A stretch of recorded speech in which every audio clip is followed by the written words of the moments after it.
자, 물건 생성하는 방법 한번 볼까요? 자, 여러분들은 이 물건들이 너무 많이 올라오잖아요. 지금 보통 하루에 5개에서 10개가 올라오는데 실제로 거기에 안 올리고 투자되는 게 많아요. 왜 그러냐면 투자자 중에 제가 5천만 원 가지고 있는데 5천만 원에 맞는 좋은 물건 선정해 주세요. 그러면은 내가 물건을 안 올리고 그 사람한테 먼저 준단 말이에요.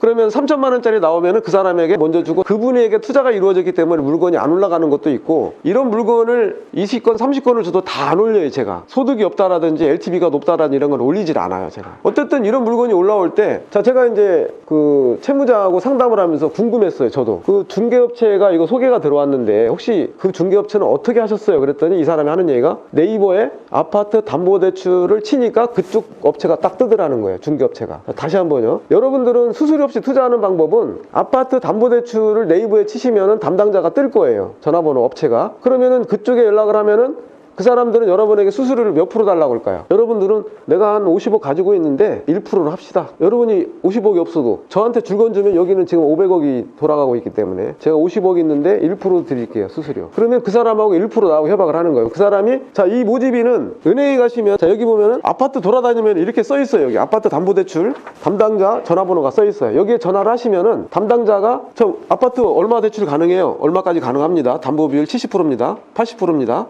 그 대신 DTI, DSR을 맞춰야 돼요. 그런데 여기서 대출이 이루어지면은 이 사람이 협약되어 있는 저축은행에 가서 이 사람이 0.3에서 0.5 수수료를 받아요. 그러면 은행에서는 대출 모집인 수수료로 비용을 처리하고 이 사람한테 돈을 줘요. 그런데 이 사람한테는 은행에서 DTI, DSR, LTV를 못 맞추기 때문에 대출이 안 돼. 자, 사업자는 80%까지 대출이 되는데 한도가 안 나와. 왜냐면은, 자, 의사가 3억 원을 대출을 받았어요, 아파트로. 그런데 사업자금으로 신청을 했는데 3억 원의 병원에 필요한 자금을 어떻게 썼는지 증빙을 해야 돼요. 3개월 이내에. 그렇지 않으면 기한의 상실로 3억 원을 회수를 해야 돼. 사업자금은 자금 용도를 맞추지 않기 때문에 기한에 상실되는 게 많아요. 자, 어쨌든 이 사람한테 전화를 해서, 자, 저축은행에 연결해주고 금리가 몇 프로입니까? 그러면 1순위 5.5 뭐 이렇게 얘기를 합니다. 아니면 7.5, 6.5. 그래서 자, 거기 하시고 안 될 경우에 그 물건을 저한테 주세요.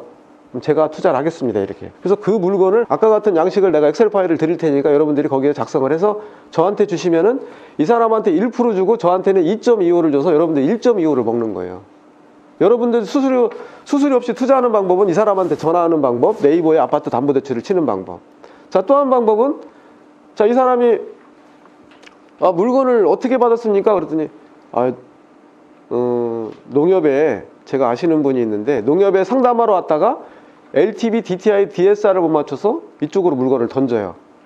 그리고 이제 농협 직원을 잘 아니까 나중에 현금으로 주는 거죠. 은행 직원이 돈 받으면 안 되니까 배임에 해당되기 때문에 잘리죠. 그래서 농협이라든지 신협이라든지 저축은행 직원들한테, 야, 니네 대출을 상담했는데 안 되는 경우에 고객한테 이거는 은행에서 대출 받기 쉽지 않고 지자체라든지 금융에 등록되어 있는데 대출 받아야 될 것 같습니다. 그러면 그쪽 연결해달라고 하면 그 물건을 여러분들이 받아서 투자를 하시면 수수료 없이 투자할 수 있는 방법이고, 그 물건을 1% 주고 저한테 2.25로 받으면 여러분들 1.25만큼 마진을 먹을 수가 있다는 거예요. 그래서 여러분들이 대부 등록을 할 때 대부 등록 플러스 중개 등록을 반드시 하시라는 거예요. 자, 여기는 99%라고 이렇게 광고 홍보를 해요. 과잉 광고죠. 자, 이거는 99%까지 대출이 나와요? 설정 금액 대리 10%예요.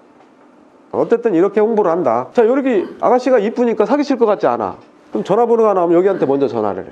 이것도 광고 홍보의 효과예요. 자, 고금리 주택을 저금리로 대환해 줍니다. 자, 참고로 앞으로 대부가 대출금리, 아파트 대출금리를 몇 프로 받을까요? 여러분들이 카드론 대출을 받으면은 은행에, 신한은행, 우리은행, 기업은행에서 카드론 대출을 받으면 금리가 몇 프로일까요? 9예요. 앞으로 대부도 19점. 법정 최고이지를 꽉 채워서 받는다는 거예요. 자, 이렇게 어쨌든 홍보를 하는데 이 내용들을 약간 수정해서 여기다가 여러분 전화번호를 써놓으면 돼요. 그리고 여러분들이 SNS에 올려놓고 대출을 신청하면 돼요. 자, 이렇게 광고 홍보를 하고 있더라. 가끔 고속도로를 달리다 보면은 현수막으로 아파트 추가 대출 해줍니다라고 써 있어요. 전화번호 있고. 그런 것들이 이렇게 광고를 하는 거예요.